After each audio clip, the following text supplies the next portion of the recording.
Muy bien, bueno, pues entonces comenzamos. Os doy la bienvenida a esta primera charla sobre la gemología, que ya sabéis que son 4 charlitas. Ya os decía antes, todos los miércoles vamos a tener como costumbre daros conferencias gratuitas, ¿vale? A todos los registrados en nuestra web. También avisaros, también deciros, no sé si estáis al tanto de que hay un concurso en nuestra web que todavía tenéis hasta las 12 de la noche para poder participar, porque se vence hoy a las 12 de la noche lo que es el sorteo de este mes, vamos, el sorteo, el premio de este mes, que es un microscopio, por cierto, muy majo, muy chiquitín, pero muy mono, bueno, pues que coge imágenes digitales, está muy bien, ¿vale? Pero bueno, dicho esto, pues nada, comenzamos con esta primera charla y os voy a hablar de lo que es la gemología, de o sea, el porqué de esta ciencia, un poco las capacidades que tiene un gemólogo y qué es lo que puede hacer y qué es lo que no puede hacer, ¿vale? Entonces, bueno, pues comenzamos. Supongo, no sé si conocéis un poco lo que es el mundo de la gemología, entiendo que sí, porque si no, no estaríais aquí. Pero la gemología es la ciencia que estudia las piedras preciosas o gemas. Y aquí empezamos pues a desmitificar un concepto que por lo menos aquí en España está bastante arraigado todavía en el sector, cuando se habla de piedra semipreciosa. Y siguen hablando de piedra semipreciosa y piedra preciosa. Realmente el término es más genérico y deberíamos de utilizar la palabra gemas o piedras preciosas si queremos hacerlo así.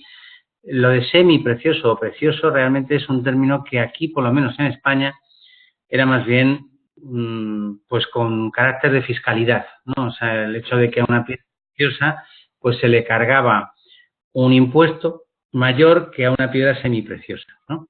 Pero en realidad el término más científico, por decirlo así, debería de ser lo que es el de gemas, vamos, que, bueno, ya os digo que podéis utilizar indistintamente una u otra, ¿vale? No sé quién está entrando en sonido. Celso, vale, Celso, te apago un momento el sonido, ¿vale? Luego ya lo que me queráis decir me lo decís después. Bueno, es la ciencia que estudia las piedras preciosas y qué capacidades puede tener. Y ahora, bueno, antes de nada también deciros que, que cómo se estudia la gemología realmente. Bueno, pues la gemología se estudia desde un punto de vista teórico y desde un punto de vista práctico, ¿vale? El punto de vista teórico, ahora lo veremos, se basa en asignaturas de más enjundia que la gemología, ¿vale? Y la parte práctica es esencial en cualquier estudio gemológico que se haga, bien en un sitio, bien en otro, me da lo mismo, pero la parte práctica es la realmente importante, ¿vale? Lo otro también, porque lógicamente todo lo que vamos a ver a nivel práctico se va a estar fundamentado con la parte teórica. Las capacidades del gemólogo, pues aquí lo tenemos. ¿A dónde va dirigido? Pues va dirigido a la parte comercial, a la parte del tasador o perito, que es quizás un poco el punto más alto, ¿no? De objetivo de la parte, o sea, la capacitación profesional más importante podría ser la de perito, y luego también la de analista de laboratorio, ¿vale? La parte comercial, pues me gusta abundar un poco en el tema porque, bueno, pues la gemología en el mundo de la joyería siempre ha estado como mal vista, entre comillas, ¿no? O sea, aquí hay joyeros en los asistentes que hay aquí y creo que me daréis la razón. Yo muchos joyeros me decían que el gemólogo era como un ente ahí que estaba, bueno, hubo uno que me dijo que estábamos hasta en una especie de montaña o de edificio ahí en un sitio escondido casi y que éramos como, bueno, pues como casi como un clan, ¿no? O otros me han dicho siempre que la gemología, bueno, pues ¿para qué se va a estudiar si hay 4 piedras? Realmente, el rubí, el zafiro, la esmeralda, ¿para qué más? Y los joyeros siempre nos han visto pues un poco como, pues eso, como bichos raros que realmente como que estábamos muy lejos de lo que es el comercio, ¿vale? Y una vez me acuerdo de que me vino bueno, pues un alumno y amigo ya, porque me vino con unos diamantes a que se los certificáramos, ¿no? Entonces, bueno, pues cuando yo le vi los diamantes, él me decía que era una letra de color, era un tipo de color, y yo pues le dije, digo, mira, no, este color sí es mucho más inferior, bueno, En fin, que el hombre, yo no le cumplía sus expectativas con respecto al diamante. Bueno, pues el hombre se cogió un enfado, un rebote, que empezó casi a gritarme, ¿no? Decir, oye, porque los gemólogos estáis ahí en vuestro trono y estáis como, realmente estáis lejos de lo que es el sector y nos perjudicáis más que nos beneficiáis. Entonces, bueno, pues evidentemente muchas veces, desgraciadamente, perjudicamos, en otros casos beneficiamos. Pero que en cualquier caso la gemología realmente es una ciencia que está al servicio del joyero y eso no lo podemos perder de vista, ¿sabes? Porque se trata de una ciencia, que eso es así, pero se trata de una ciencia que evidentemente tiene una vertiente comercial que es indiscutible, ¿no? Y entonces, por lo tanto, tenemos que estar alineados con el comerciante, no favoreciendo al comerciante de per se, pero sí que tendríamos que estar más pendientes de cuidar realmente lo que es el sector, que nos interesa que vaya bien para que nosotros también vayamos bien, ¿no? Espérate, hay alguien que está con sonido, se lo voy a quitar un segundo, perdona. Ahora sigo. Que si no, hola Karina, hola Laura, o silencio, ¿vale? Perdonad que os silencie y luego ya después os doy entrada. Lo de tasador o perito, pues hay que decir que aquí en España, por lo menos, no sé, en otros países, pero aquí yo soy tasador y, bueno, pues a veces me tengo que enfrentar en juicios, me tengo que enfrentar en consumo y me tengo que enfrentar con tasadores que no son tasadores, que son, a lo mejor han puesto la joyería, la han puesto pues hace poco y el juez o el notario o el abogado o el que lo llame, pues ha tirado un poco de directorio, ha tirado un poco de las páginas amarillas y ha dicho pues este. Y no se ha preocupado de qué nivel de formación tenía, de cómo iba a presentar la tasación, de qué tipo de tasaciones iba a hablar, etcétera, etcétera, ¿no? Entonces, el tasador, desgraciadamente, aquí en España, insisto, eso ya en otros países ya me diréis, pero aquí hay muchos tasadores que tasan, son a lo mejor expertos en, yo qué sé, en construcción o expertos en ganadería, me da igual, y en cambio, pues a lo mejor les encargan una tasación de una joya, por ejemplo, y la abordan la tasación de la joya. O simple y llanamente no son ni tasadores y son profesionales que acaban de montarse y que no tienen ni idea de piedras. A lo mejor solamente tienen idea pues de vender y de comprar. Bueno, pues precisamente un buen tasador de joyería, un buen tasador que aborde estos temas tiene que ser necesariamente gemólogo. Si no, no lo va a hacer bien porque de una joya lo más importante muchas veces es la gema, ¿no? Y supongo que me daréis la razón. ¿Analista de laboratorio? Pues sí, hay laboratorios, lo que pasa es que realmente se pueden contar con los dedos de la mano, realmente los laboratorios en el mundo, ¿no? Hay pocos laboratorios que se dediquen a este tipo de análisis. Hay muchos laboratorios chiquititos, también es verdad, mucha gente que en su casa monta su propio laboratorio y a veces me encuentro con certificados que están carentes de toda formalidad, carentes bueno, pues de rigor científico. Entonces, un buen analista de laboratorio debe bueno, pues de seguir unos patrones que solamente si hace el curso de gemología, si se forma en esto, lo va a saber, ¿no? Pero hay gente, hay muchos también, muchas tiendas, muchos fabricantes que se autocertifican las gemas, ¿no? Se autocertifican las piezas. Eso, evidentemente, no está para nada, bueno, pues admitido que una persona se autocertifique, ¿no? O sea, siempre tiene que haber un laboratorio un poco independiente, un poco no, bastante independiente, ¿no? ¿Cómo está la situación de la gemología? Pues aquí en el país no es carrera oficial. Bueno, esto está variando en la medida, tengo que deciros que en breve voy a comenzar yo además como profesor y como director de un curso de perito joyero y perito gemólogo en la universidad. Una universidad aquí de Madrid, pero que vamos a dar un título, vamos a dar una diplomatura que va a tener el marchamo de la universidad, ¿no? Con lo cual, bueno, pues esto le va a dar una cierta oficialidad a los cursos especialmente de peritos, ¿vale? Pero peritos centrados en la gemología. Pero no es carrera oficial. Aquí, bueno, pues hay centros de estudios que, bueno, pues que unos imponen un temario, otros imponen otro, no hay homologación, no hay incluso a veces ni siquiera una estructura común, ¿vale? Hay ciertas cosas que sí coincidimos todos, pero bueno, aquí pues si hacéis gemología, por ejemplo, con nosotros, pues vas a tener que pelear mucho, vas a tener que examinarte, vas a tener que hacer 4 asignaturas teóricas, vas a tener que hacer un montón de asignaturas prácticas. En fin, le metemos caña, ¿no?, al curso, ¿no? En otros sitios, a lo mejor, pues en 15 días tienes el curso, ¿no? Por ejemplo, en Italia son 9 semanas y media. No sé si habéis visto la película aquella de Mickey Rourke y de Kim Basinger, no sé si os acordáis, ¿no? Pues las 9 semanas y media. Bueno, pues en Italia son 9 semanas y media.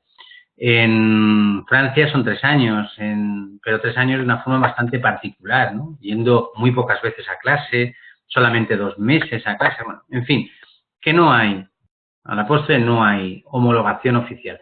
¿Qué es lo que tenéis que pedirle, por lo tanto, a un curso de gemología realmente, de entrada? Pues sobre todo nivel práctico, especialmente nivel práctico. Fundamentado, eso sí, también, os digo, con la parte teórica, que a veces, por ejemplo, nosotros nos basamos en cristalografía, en cristaloquímica, en geología, ¿vale? Biología incluso también, ¿vale? Todas estas asignaturas van a complementar lo que es el conocimiento de la gema, ¿no? Y realmente se van a fundamentar el conocimiento en estas, ¿no? Y es importante, es muy importante conocerlas a fondo, saber un poco cómo funciona un mineral, cómo se ha formado, cómo funciona una sustancia orgánica, cómo ha vivido, por ejemplo, pues simple y llanamente el coral, por ejemplo, ¿no? Estudiando la biología del coral, vamos a poder llegar a identificar luego después el coral cuando lo tenemos en una joya, ¿no? Y va a dejar vestigios precisamente de esa forma de vida. Son detalles bastante curiosos. Laura, te quito otra vez el sonido. No sé por qué te has vuelto a tener sonido. Marta, te quito el sonido, ¿vale? Ok. Entonces, bueno, la mayoría de los estudios se hacen aquí en centros privados, ¿no? O sea, incluso las universidades. De hecho, esta universidad con la que vamos a trabajar, pues es privada, ¿no? Entonces, bueno, pues, y son títulos que generalmente son autonómicos, ¿no? O sea, realmente son valorados en la propia universidad, ¿no? Aquí lo que se pide, lo que os van a pedir, a mí me ha venido gente pues a trabajar conmigo con unos currículum y unos títulos y unas historias que dices tú, por Dios, esta gente se ha pasado media vida estudiando, ¿no?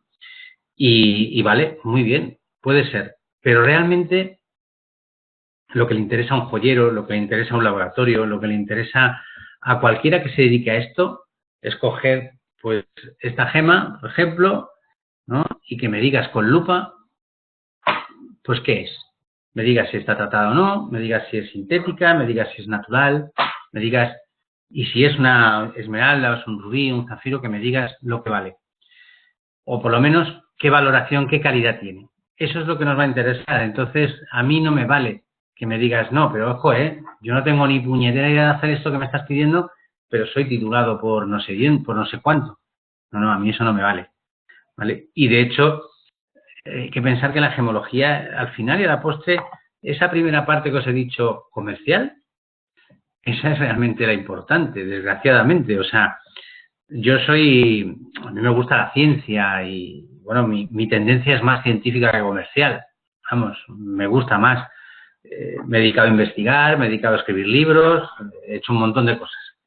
Generalmente siempre encaminado a eso, a la ciencia. Pero desgraciadamente, por cómo está el sector y cómo está, al final acabas dedicándote también a la parte comercial, ¿no? O sea, con lo cual toco esos dos mundos, ¿no? Y al final y a la postre, todos los conocimientos que tú tienes los vas a emplear en ganar o perder dinero. Esa es la clave. Te tienes que bajar a África, que es lo que hago yo, me voy a un país, me voy a otro, taso, valoro para inversores, para mayoristas o para ti mismo, ¿no? Si llegas a ese punto, te estás jugando tu dinero y el título no te vale, lo que te vale es el conocimiento, ¿vale? Entonces, por lo tanto, son estudios profesionales, como os pongo aquí, son claramente profesionales. A lo mejor en un futuro, pues esto lo llegan a homologar en algunos países sí que te pueden a lo mejor dar un título semioficial, pero volvemos a lo mismo, profesional, es lo que se busca, ¿vale?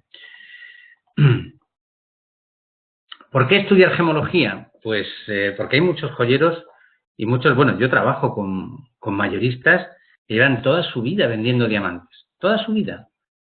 Son gente que ha nacido realmente en este sector. Bueno, yo procedo de familia joyera en Córdoba, pero en Córdoba no de Argentina, sino Córdoba de aquí, ¿vale? Bueno, pues aquí Córdoba, yo no sé allí en Argentina, pero vamos, aquí en Córdoba de aquí tiene una tradición joyera muy fuerte, ¿no? Y bueno, pues allí casi pues hay un piso sí, un piso no, hay un engastador, un fabricante, lo que sea, ¿no? Un pulidora, una pulidora. Bueno, pues toda esta gente ha aprendido a base de qué, a base bueno, pues de estar horas en el taller, de practicar, o si es gemólogo, si es mayorista de piedras, ha sido en base a ver piedras y a ver que sí, que por supuesto que es esencia, ¿no? Pero realmente hay que tener formación, hay que estar al día, porque muchas veces si te pillan con el pie cambiado, porque han aparecido pues diamante sintético, del CVD, del HPHT, un tratamiento nuevo. La gente que es inmovilista, la gente que dice yo ya sé todo, a mí esa persona ya ha envejecido completamente. O sea, tú no puedes decir que sé todo. Cuando tienes una vis científica, además todavía con más motivo, ¿no? O sea, porque te vas dando cuenta de lo poco que sabes a medida que vas aprendiendo, ¿no? Entonces, es exponencial. O sea, a medida que aprendo más, la sensación es de que sé menos, porque barajas más opciones, ¿no? Barajas muchas más opciones de las que puede barajar cualquiera, ¿no? Que está detrás de un mostrador y que está acostumbrado a vender rubíes, zafiros y esmeraldas y diamantes. Y sabe que una piedra roja es esta y una piedra verde. Y su mundo es más acotado. Pero a medida que vas aprendiendo, te vas dando cuenta de que tu mundo se va extendiendo, el mundo gemológico es más amplio y vas dudando cada vez más. De decir, ostras, cuidado, que esta piedra verde a lo mejor ya no es una esmeralda, a lo mejor es un granate, o a lo mejor, mira, es un zafiro, y así con todas, ¿vale? Porque lo que tiene la gemología y lo que tiene el mundo de las gemas es que el color, que es algo que usamos siempre como método de identificación, como el principal argumento de trabajo, es precisamente nuestro argumento más débil, porque realmente hay muchas gemas que son de color verde, muchas gemas que son de color rojo. Bueno, hay una de color rojo que solamente a lo mejor la conocéis, ¿no? La que está en la corona inglesa, que es una piedra, un pedrol enorme, la habréis visto seguramente, y si no, pues entráis en Google y lo vais a ver, la corona inglesa, veréis que está pues está una piedra roja que está en el centro de la corona, que durante siglos se pensaba que era un rubí, ¿vale? O sea, durante siglos la idea era de que un rubí, además birmano, y fue en el siglo XX cuando un análisis gemológico pues destrozó la teoría y dijo no es un rubí, es una espinela natural, que tiene además el mismo origen que el rubí, o sea, en cuanto a, además aparecía en el mismo sitio, pero lo cual todavía alimentaba más, y el color es el mismo. Con lo cual, el color no era un argumento, que es a lo que os voy, ¿no? Numerosos fraudes, numerosas imitaciones, síntesis, tratamientos, esa es la principal, bueno, pues la principal función del gemólogo. El gemólogo es un poco el policía, ¿no? El que está ahí un poco para detectar esos fraudes. Bueno, hace poco, Celso, seguro que tú sí, porque tú estás en mi lista de difusión, aquí intentaron venderme a mí, pues unos diamantes sintéticos de, bueno, CVD, que llamamos, que es de deposición de vapor. Y bueno, pues nada, me los trajeron, bueno, me los pasaron para ofrecerme las piedras.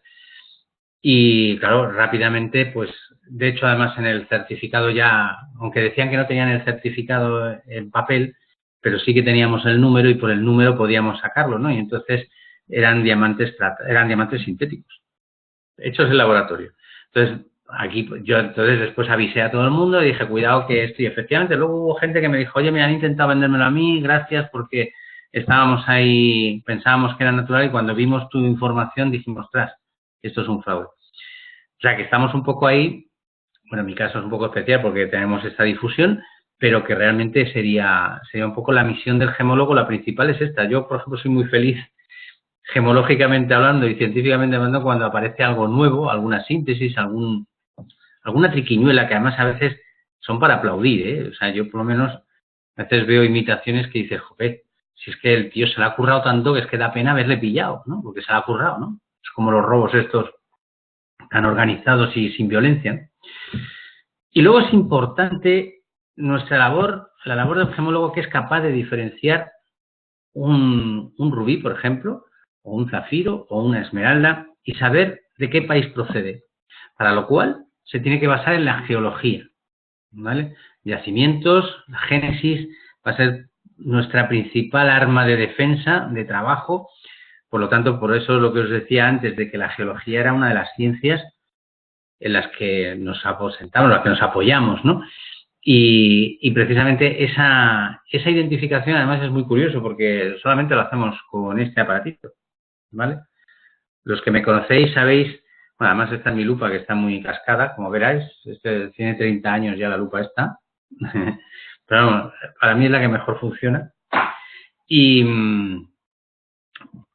los que me conocéis sabéis que yo me baso básicamente siempre en esto, en la lupa. O sea, no me baso en otros aparatos. Como tú me preguntabas antes, Luis, me decías, en gemología hay más cosas, ¿no? Hay más aparatos, sí que los hay, lógicamente. Un analista de laboratorio trabaja con refractómetros, con espectros. Hay aparatos muy sofisticados, como rayos X, la espectroscopía Raman. Todo eso lo tenemos, ¿no? Pero el día a día, el gemólogo de calle, el de batalla, lo primero que tiene que hacer es identificar. Yo siempre comparo al gemólogo de choque, como podemos llamar, o de campo, lo comparo con el médico de cabecera. El médico de cabecera recibe al enfermo y a lo mejor ya está tan acostumbrado, lógicamente, a ver enfermedades y a ver pacientes que dirá, pues tú tienes esto, ¿no? Pero de todas formas, a lo mejor, oye, si nota algo raro, dice, haría un análisis de sangre o haría lo que fuera, ¿no? Pero ya de entrada, ya el médico de cabecera ya te ha hecho un filtrado. Vosotros, como si acabáis haciendo gemología o queréis aprender esta ciencia, la primera es esta. Y yo noto rápidamente cuando la persona que tengo enfrente sabe de gemología o no. Porque el que me viene a contar, que esto ya me ha pasado muchas veces, me viene a contar, porque mira, porque si está la andalucita, está no sé qué, que tiene un índice de refracción X, no sé cuánto, patatín, patatán, y me intenta dar una charla sobre piedras y sobre datos y sobre números y tal, y dice, no, mira, si tú me quieres impresionar, impresióname con esto. O sea, yo voy a saber si el que tengo delante sabe o no sabe, y como nos jugamos el dinero, pues yo a veces pues me he tenido que enfrentar a tasadores que estaban en la parte contraria, a gemólogos, que yo para testarles, para ver cómo funcionaban, les hacía pruebas y les hago pruebas, ¿vale? Pruebas que les digo, oye, mírame esto, mira lo otro, compruébame que yo no me equivoco. No lo hago para nada, sino lo hago para ver qué nivel de formación o qué nivel de preparación tiene la otra persona. Y entonces nada más como veo cómo la coge la lupa, porque por ejemplo hay gente que te hace esto, no sé si me veis, te hace esto, te mira así con la lupa, o te la pone aquí, te pone la piedra pegada a la lupa y se pone a esa distancia. Ese no es un gemólogo. Un gemólogo de verdad tiene que coger la lupa, la tiene que pegar al ojo, mueve la mano, mueve, o sea, cómo coja la pinza, ¿vale? Cómo la utilice. Es esencial. Y con esta lupita, pues podéis diferenciar si una piedra es de Colombia, si una piedra es de Birmania. No por el color, ¿eh? El color sí es un argumento, pero lo que vais a ver dentro es esencial, ¿vale? Pero ¿qué es lo que analizamos en una gema? Ya entramos un poco en materia, ¿no? ¿Qué es una gema? Que todo puede ser gema o no puede ser gema. ¿Qué es lo que estudiamos nosotros? realmente las 4 piedras que conocemos, rubí, zafiro, esmeralda, diamante, o hay más, muchas más. Hay más de 500 especies que se estudian como gema, que han sido a veces utilizadas por error. A lo mejor a lo largo de la historia, pues, por ejemplo, no sé si conocéis, así que lo conocéis porque ya os he oído hablar de ellas, aquí, por ejemplo, Luis, Celso, Marta, bueno, hay mucha gente aquí que sabe, Karina también, lo que es una turmalina, por ejemplo, ¿no? Lo que es un granate, todo el mundo lo conoce, ¿no? Bueno, pues hay muchas gemas que a lo largo de la historia se han utilizado sin saber qué eran realmente. Y se vendían todas en grupo, como decirlo así, se metían todas en el mismo saco porque se parecían. Y entonces, bueno, pues realmente muchas gemas de estas se ha sabido lo que eran, pues casi bien entrado el siglo XIX, siglo XX, ¿vale? Entonces, ¿qué quiere decir? Que hay muchas gemas que a nosotros nos vienen montadas en joyas antiguas que a lo mejor nos sorprenden, porque decimos, ¿cómo es posible esta gema? Si esto no lo monta nadie y sin embargo están ahí. En el momento en que se ha montado una vez, una sola vez, ya es objeto de estudio gemológico, ¿vale? Entonces, por eso el gemólogo estudia no solamente el rubí y el zafiro, la esmeralda, estudia muchísimas más, ¿vale? Aunque a veces solamente se haya montado una vez, que es a lo que voy. Una gema tiene que ser bella, tiene que ser atractiva. Esa belleza puede venir de la transparencia, puede venir del color, puede venir de todo lo contrario también, de que sea opaca, por ejemplo, la perla, sin ir más lejos, ¿no? No es opaca, no es transparente, es opaca. Es bonita porque su brillo, sobre todo especialmente su brillo, es lo que nos atrae, ¿no? Ese lustre que llamamos, ¿no? Aquí mal llamado en España, oriente, ¿no? Pero que es el lustre. La dureza también es importante, es un argumento esencial. No cualquier joya, o sea, pero no cualquier gema puede ser utilizada como gema, ¿no? O sea, por ejemplo, encontráis un trozo de tiza, ya sé que es una tontería, una tiza se raya con la uña, eso no me vale. Pero cualquier cosa no es apta, ¿vale? Solamente es apta aquellas que están generalmente por encima o en el mismo nivel que uno de los minerales más abundantes, por no decir el más abundante realmente, es el más abundante de la Tierra, que es el cuarzo. Y el cuarzo, cuando vayáis a la playa y os tumbáis en la playa, en la arena de la playa, si analizáis la arena de la playa, es cuarzo en esencia. Si cogéis el polvo de una mesa, el polvo acumulado, si analizáis el polvo, es cuarzo en la mayoría. Cualquier cosa que sea más blanda que el cuarzo, simple y llanamente por la acción erosiva del viento, puede que sufra esa piedra, ¿no? Entonces, la dureza es importante. Y la rareza es un concepto muy etéreo realmente, muy subjetivo, porque hay cosas que son realmente raras. No sé si conocéis la painita o conocéis la tanzanita, que es más conocida. Conocéis piedras que son realmente raras porque no hay nada más que a lo mejor un origen, un sitio, una localidad en donde aparecen. Y la producción se lleva esquilmando desde hace años y años y años, con lo cual tiene tiempo, tiene fecha de caducidad. Esas sí que son raras realmente y esas valen mucho dinero. Hay gente que paga verdaderas fortunas por piedras que a lo mejor ni os imagináis, ¿no? Bueno, en mi web lo habréis visto, ¿no? Gemas especialmente extrañas que, bueno, que tienen su gracia, pero realmente no es un diamante, no es un rubí, no es una esmeralda y sin embargo vale pasta. Y vale pasta porque es muy rara. Otras, pues la rareza la manipulamos nosotros, ¿eh? O sea, el diamante, por ejemplo, es un mineral raro, es verdad, es raro porque para sacar un quilate, que son 0,200 gramos de diamante utilizable, simple y llanamente, bien industria o bien gema, hay que mover más de 10 toneladas métricas de roca. Estamos hablando de un porcentaje mínimo en una mina. Si tú comparas, por ejemplo, una mina de hierro, para que una mina de hierro sea rentable, necesitas que el 90% o el 80% del material que se saca de la mina sea hierro. Pero en cambio, en el caso del diamante, a lo mejor es un 0,1% y ya con eso ya es suficientemente rentable como para producir la mina. Entonces, sí, de entrada parece que la rareza está.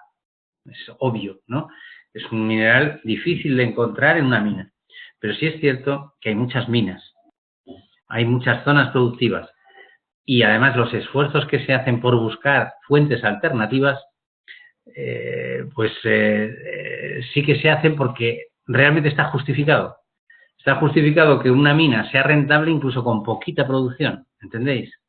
Entonces, por eso la rareza en el caso del diamante sí está justificada, pero andamos ahí en esa línea en la que realmente es rara, o la motivamos nosotros esa rareza. Bueno, pues hay un poco de todo, ¿eh? O sea, hay un poco de todo. O sea, el diamante se dice que de aquí a un tiempo, pues va a ser un bien súper escaso. O sea, tan escaso que va a subir muchísimo de precio, lógicamente, alimentado además esa subida de precio con la aparición del diamante sintético, algo que realmente pues está provocando un cierto caos en el sector, hasta que se regularice, hasta que entremos en esa costumbre que hemos entrado con la moisanita o con la circonita, ¿no? En donde ya tenemos los pasos de identificación muy bien establecidos. Pero el diamante sí que va a ser raro y esa rareza se va a ver aumentada y amplificada por la síntesis, ¿no? Pero bueno. ¿Qué es lo que estudiamos en cada gema? Realmente, ¿qué es lo que realmente importa de cada gema? Pues nos importan dos cosas interesantes, que es todo lo que es lo concerniente a sus propiedades físicas, propiedades que nosotros le llamamos así, porque son algo que realmente, bueno, pues muchas veces son de tocar, ¿no? Por decirlo así, ¿no? De comprobar físicamente, ¿no? Es como más objetivo todo, ¿no? O sea, la dureza es objetiva dentro de lo muchas veces subjetivo que puede llegar a ser en un momento dado. La densidad sí que es totalmente objetiva porque es algo que se puede comprobar en un peso. La exfoliación, que es otra propiedad también interesante, ahora veremos un poco.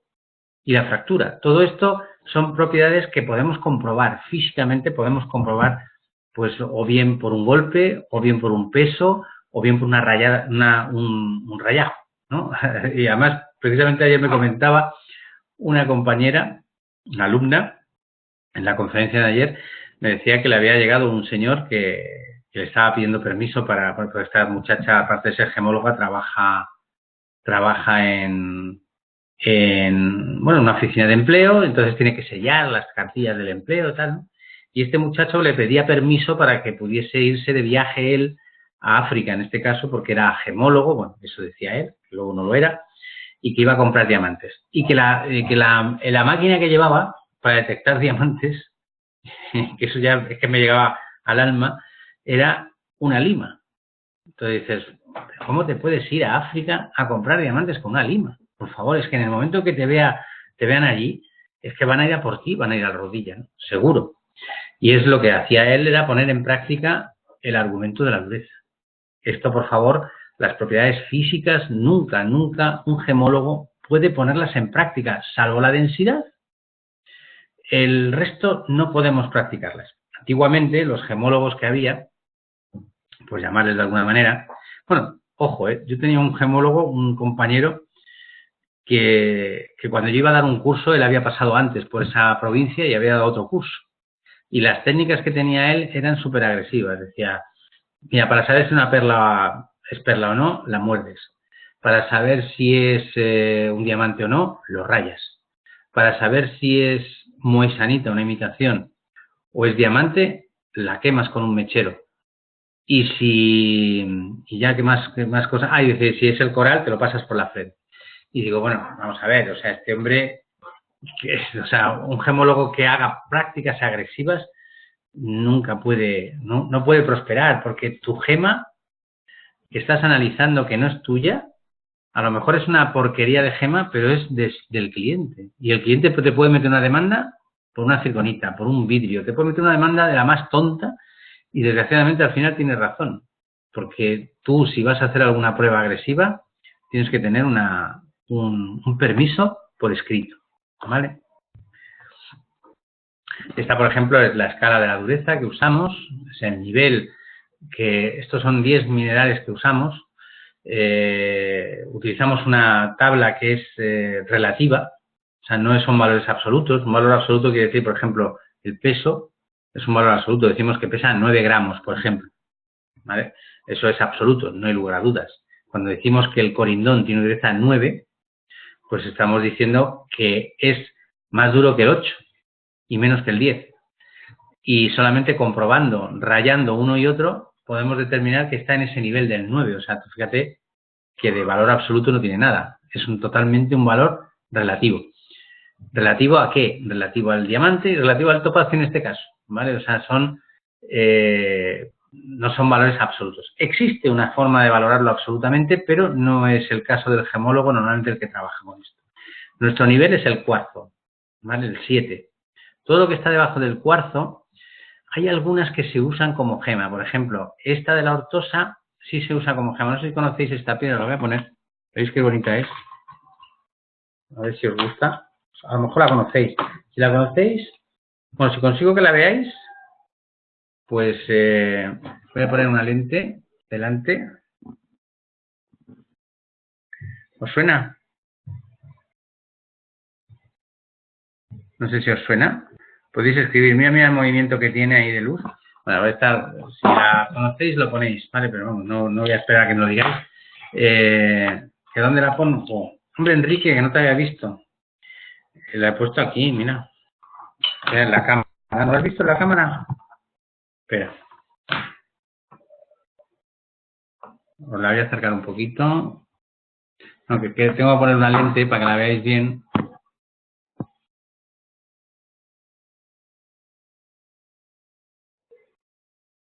Bueno, si lo conocéis, lo ponéis. No pasa nada, no os voy a examinar. Es una piedra, ¿no? Es de la familia de la ortosa, precisamente. Entonces, fíjate, ¿por qué siendo más blanda se usa como gema?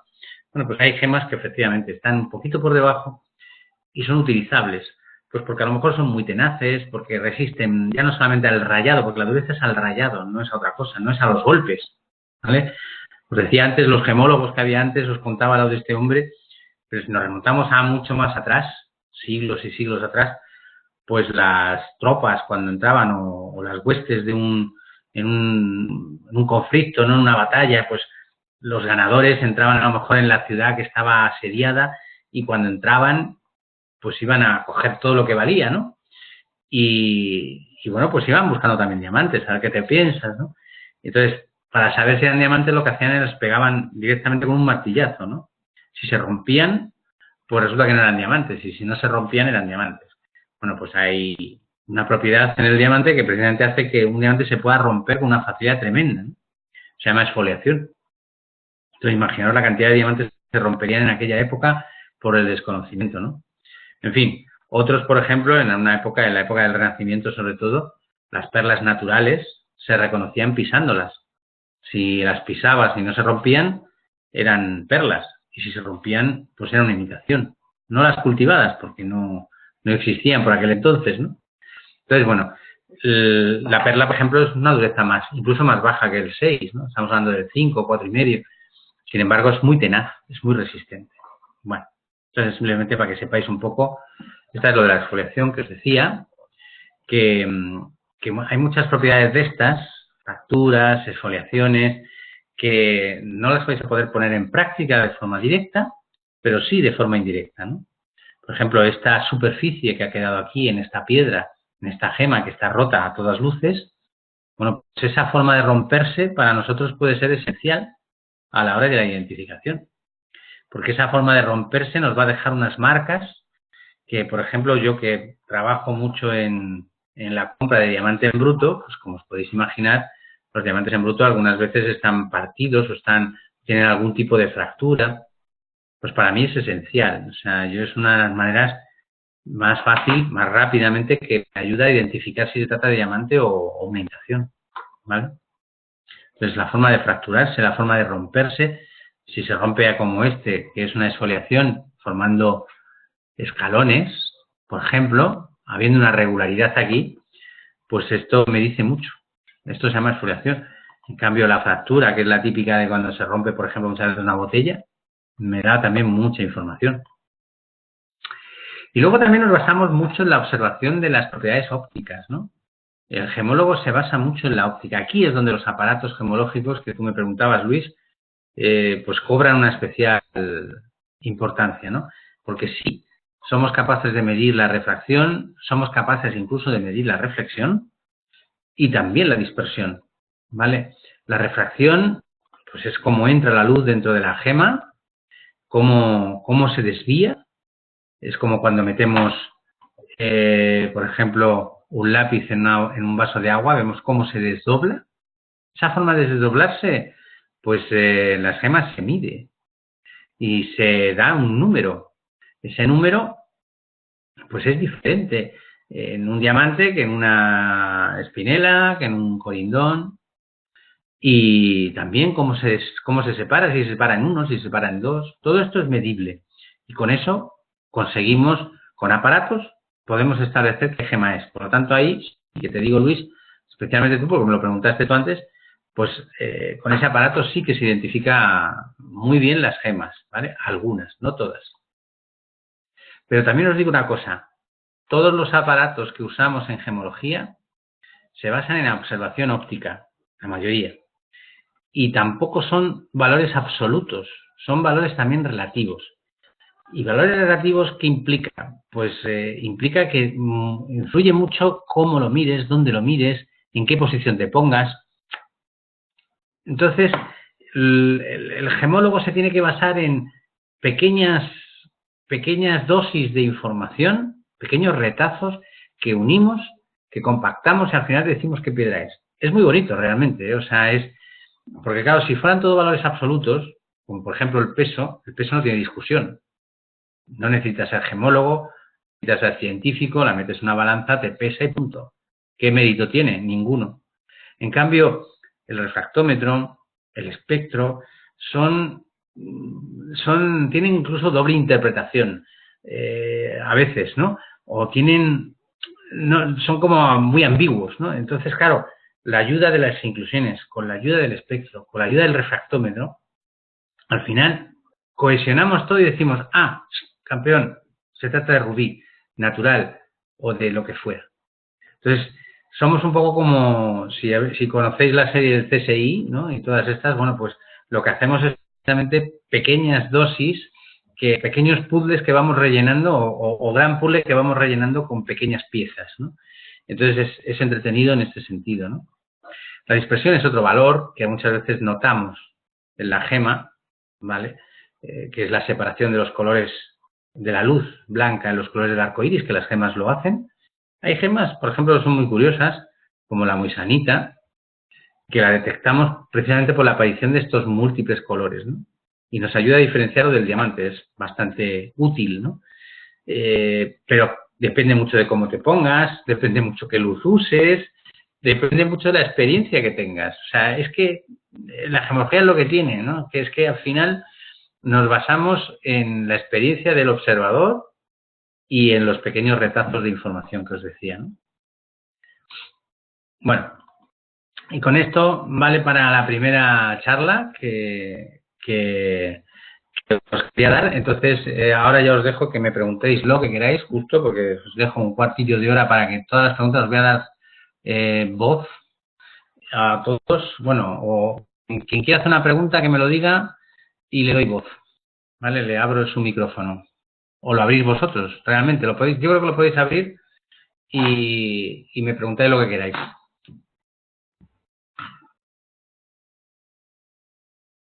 Alguien que rompa el hielo. No me digas que no vais a hacerme ninguna pregunta. Podéis hacerlo, ya os digo, con el micrófono, ¿eh? ¿Estáis ahí o estáis viendo el fútbol? Luis.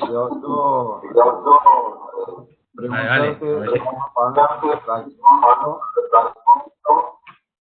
No me estoy enterando de nada. Repite, Luis. Los aparatos que hablaste sobre para la identificación de gemas, el refractómetro y el otro, ¿cuál era? Eran dos. El espectroscopio. Espectroscopio.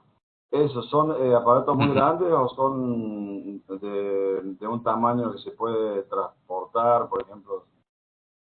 ¿Cómo son esos aparatos? Te lo enseño, espera.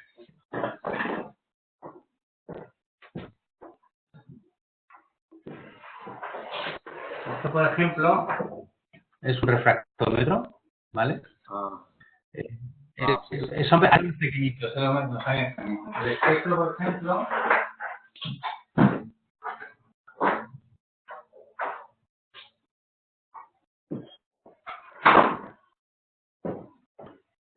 este es un espectro, ¿lo ves? Lo que pasa es que también este tiene base, pero antiguamente el gemólogo llevaba un aparatito de estos, ¿sabes? Lo que es la parte esta de aquí, lo que es el tubo, este tubo, es lo que llevaba, ¿sabes? Llevaba eso, llevaba una lamparita, llevaba pues lo que era un filtro de Chelsea, que era un aparatito que usábamos, un pequeño filtro para detectar si eran esmeraldas sintéticas o no. Ahora ya no vale ese sistema, ¿sabes? Y bueno, pero realmente para manejar estos aparatos tienes que tener conocimiento. Es que hubo un alumno precisamente hace poco, que haciendo los cursos de gemología, el hombre se empeñaba en hacerlo más rápido de lo que yo le decía, ¿no? Eran de estos cursos por internet, en los que tú tienes los aparatos en casa y tal, y el hombre a toda costa intentando identificar. Digo, no, empieza por donde tienes que empezar, empieza a aprender a manejarlo y después ya identificas. No, pero es que yo quiero identificar porque quiero ya empezar a vender. Y digo, no, o sea, esto lleva a su ritmo. Porque si usas mal el aparato, puedes perder pasta, ¿eh? O sea, sencillamente. O sea, que no compres aparatos ni mires tutoriales en internet. Puedes mirar el tutorial, pero tienes que hacer, o sea, tienes que estudiar, porque si ahí te puedes meter en un berenjenal tremendo y lo que os decía antes, o sea, es que esto es pasta, al final es dinero. Y, o sea, que ya no es que te equivoques y digas, bueno, pues en vez de vender una andalucita es un apatito, dices, bueno, vale, desde el punto de vista para mi casa, vale, no pasa nada. Pero cuando estamos hablando de un rubí, sabes si es un rubí birmano, si es natural o no, este aparato no te va a valer, ni el otro tampoco, ¿eh? O sea, el que te vale es este, o el microscopio, ¿vale? ¿Y qué diferencia en cuanto al valor de la piedra, por ejemplo? ¿Por qué siempre te refieres al de Birmania como el más caro? ¿Por qué se da esa diferencia de valor en cuanto a precio? Hombre, los rubíes, los zafiros, las esmeraldas, pues precisamente el origen es importante, ¿no? El motivo es porque en el caso del rubí birmano, por ejemplo, pues el color es muy bonito, es un rojo rosado, bastante particular. Y luego lo que son las inclusiones, además, lo que tiene dentro la piedra, pues le implica, o sea, le añade valor, ¿sabes? Porque le da un aspecto sedoso, un aspecto bastante con una nebulosa en el interior, que todo conjuntado te da un aspecto espectacular realmente de la piedra, ¿no? En el rubí, por ejemplo, está justificado porque realmente es que la piedra es mucho más bonita de la que en comparación puedes encontrar en Tanzania o en Australia o en Tailandia, por ejemplo, ¿no? Luego hay otras gemas que a lo mejor pues la moda también puede influir mucho en que pase de estar en un tercer nivel a un primer nivel. Por ejemplo, el caso del zafiro, ¿no? El zafiro, el mejor es el cashmere, ¿no? Ese es el mejor de todos, ¿no? Porque el aspecto que da, el color que da, es que ya no tiene discusión, o sea, es espectacular. Si lo comparas con lo que ahora mismo se considera como una de las mejores calidades, porque el cashmere prácticamente no hay, ¿no? Pues es el Ceilán, ¿no? El Ceilán o Sri Lanka, que dices, vale, bien, es muy bonito, pero si lo pones al lado de un Kashmir o incluso de un birmano, es que no hay color. En cambio, la moda ha encumbrado el Ceilán, o sea, los chinos, los hindúes, que son estos países emergentes, ¿no? Pues la gente lo que te pide es eso, ¿sabes? Entonces, realmente es la moda la que ¿sabes? Bueno, hoy he puesto una noticia tonta en el que no tiene nada que ver, pero que es para que veas un poco, ¿no? Una noticia tonta he puesto en la web que bueno, pues una chef de un restaurante pues se le ocurrió meter dentro de un aguacate, sacarle el hueso y meterle una joya, ¿no? Bueno, pues lo puso en Instagram pues ahora la gente como loca haciendo eso mismo. Y dices tú, pero vamos a ver, ¿estamos locos o qué? O sea, metiendo la pieza en el aguacate. Bueno, pues ahora todo el mundo subiendo sus fotos con el aguacate, que no sé qué, no sé cuánto. O sea, la moda hace mucho. O sea que ¿Qué más? el lugar es como que determina también la belleza todo lo que caracteriza a una piedra, a una gema. Claro, la Porque, por esmeralda colombiana. ejemplo, sí, pero sé que la esmeralda de Rusia también es muy linda, pero sin embargo no tiene tanta difusión como la de Colombia. Eso no entiendo por qué. No, el color, de todas formas, si volvemos a lo mismo, tú pones al lado una esmeralda de primera categoría, ¿no? Al lado de una rusa, es que tampoco, o sea, una rusa incluso de primera categoría, y no hay comparativa, ¿no? Sin embargo, por ejemplo, son muy bonitas las de Zambia. Zambia y Rusia dan unas calidades bastante parejas, ¿sabes? Pero de todas formas, aún así, Colombia siempre es un punto por encima. También la escasez hace también mucho, ¿sabes? La fama que pueda tener una piedra también hace, o un origen, también hace mucho, ¿sabes? Entonces, bueno, pues hay veces que hay cosas que venden solas, ¿no? O sea, es como un Mercedes, ¿no? Es decir, un coche Mercedes parece que vende solo, dices, joder, este es un coche bueno, ¿no? Y a lo mejor hay otro coche mejor, incluso, ¿no? Pero ya la marca ya vende, ¿no? Entonces, Colombia, la esmeralda colombiana vende ya el propio origen vende, ¿sabes?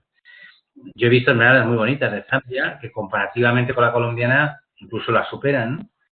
Pero bueno, que en un certificado ponga origen Colombia, origen Zambia, pues oye, es un plus, ¿sabes?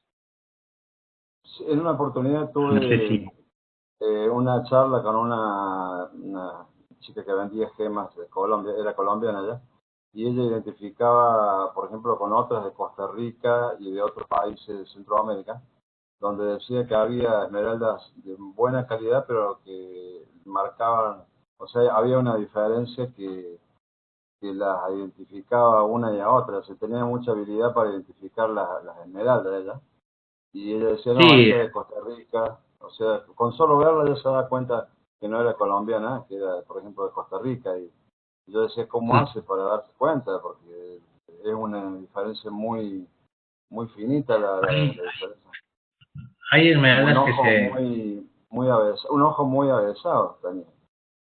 Mira, sí, ahí ya te digo que la experiencia es un grado, el ver mucha piedra, o sea, realmente la gemología lo que tienes es ver mucha piedra, realmente, o sea, aparte de la base científica que tienes que tener, es ver y ver, ¿no? Pero de todas formas, por ejemplo, la esmeralda, el rubí y el zafiro son relativamente fáciles de identificar la procedencia, o sea, no tienen que ser ahí unos mega cracks para identificarla, ¿sabes? Lo que sí es verdad que tiene que justificar esa identificación, ¿no? Eso muchas veces la gente no lo hace. Justificar la No, identificación implica...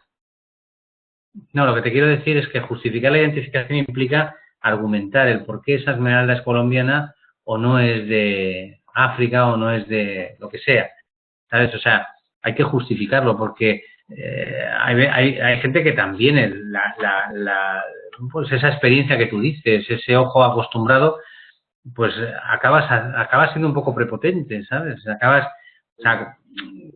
sea, quiero decir entre comillas, ¿no? Pero prepotente va diciendo, no, esto va a ser Colombia, esto no. No, hay que argumentarlo porque a veces no lo es. no.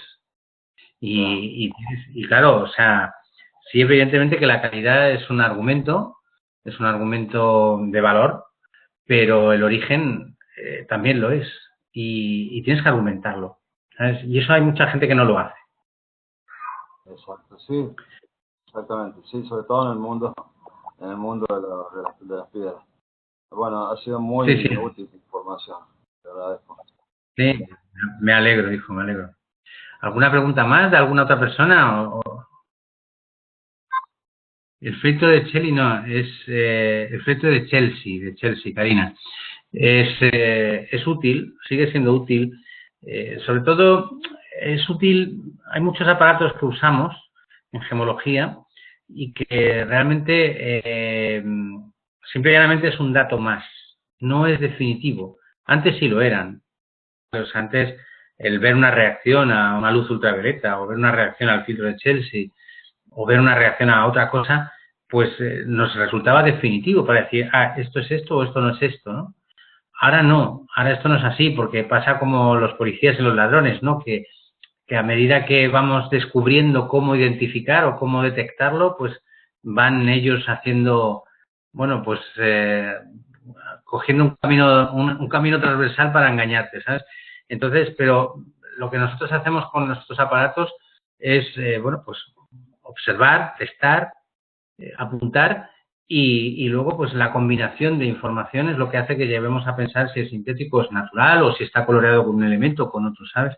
Entonces, sí, igual que, por ejemplo, los aparatos gemológicos, yo, por ejemplo, cuando estudié gemología, el espectro, el refractómetro, el polariscopio, aparatos que usamos normalmente, pues a mí me decían como que me tenían encasillado, ¿no? Nos tenían encasillado. Mira, esto tiene que ser así, así, asado. Y entonces ibas a mirar la piedra y resulta que no era así, así, asado, sino que había algunas cosas que no se veían bien o que, yo qué sé, que el valor de refracción no lo veíamos. Entonces yo le preguntaba a los profesores, digo, oye, mira, perdona, que es que, o perdone, que es que yo este índice no le veo. Y me decían, pues te lo inventas. ¿Cómo que me lo voy a inventar? Sí, sí, pues lo normal es que esto sea así. Por lo tanto, si no lo ves es porque o eres muy malo o simplemente porque no se ve, pero tú te lo inventas. Y yo le preguntaba, ¿pero y por qué no lo veo? Y me decían, pues no lo vemos porque lo que sea. O sea, no me dan una explicación. Y luego, a medida que fui yo avanzando en esto y ya me fui ya realmente poniendo al día más científicamente, incluso aparte de la escuela, me di cuenta de que todo tiene su explicación, ¿sabes? O sea, el que yo no vea algo en el espectro o que yo no vea algo en el refractómetro que debería de ser normal, pues tiene su explicación, ¿vale? Y esa explicación es la que me gusta mirar. Y esa explicación puede ser por un tratamiento, por una síntesis, por una manipulación cualquiera. Y al final vas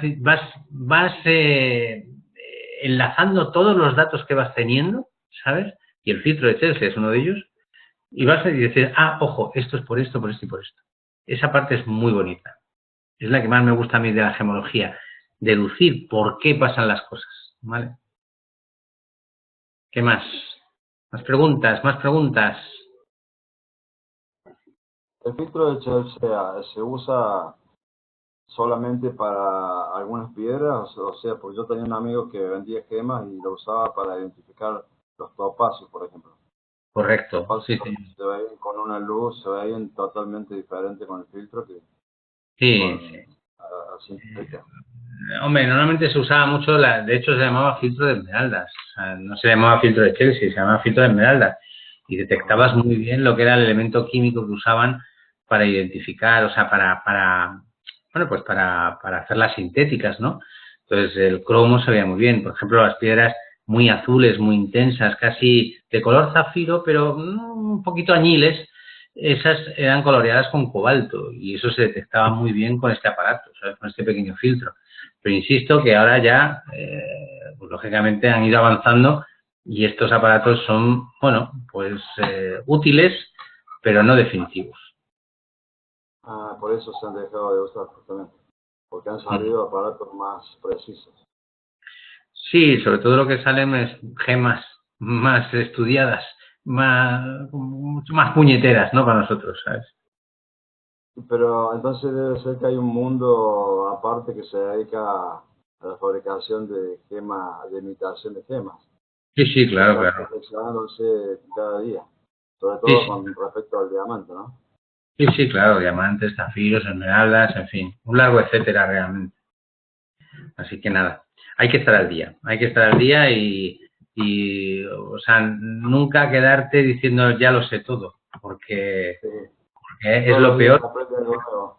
todos los días aprende algo, las gemas, pues piensas que no, yo hay piedras que tengo aquí en el laboratorio que cuando las tengo muy clasificadas y muy vistas, bueno, pues a veces, oye, las estoy mirando otra vez en otro aparato y tal, y me sorprenden, porque digo, ah, coña, ¿esto qué es? Esto no lo había visto, ¿no? Y entonces, bueno, pues ahí está.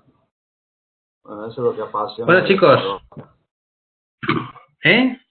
Lo que apasiona de la gemología es eso. No sé, no te oigo. Lo que Bueno, apasiona, muchachos, digo, de la gemología es eso, justamente. Encontrar algo nuevo cada día. sí, sí, Aprender algo siempre, nuevo cada día. siempre, siempre te sorprenden.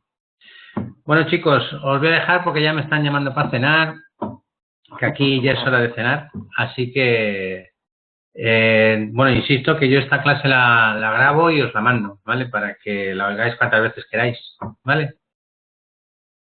Bueno, gracias, muy, muy amable por todo. Nos vemos la próxima semana. Nada, nos vemos el próximo miércoles. Hasta luego.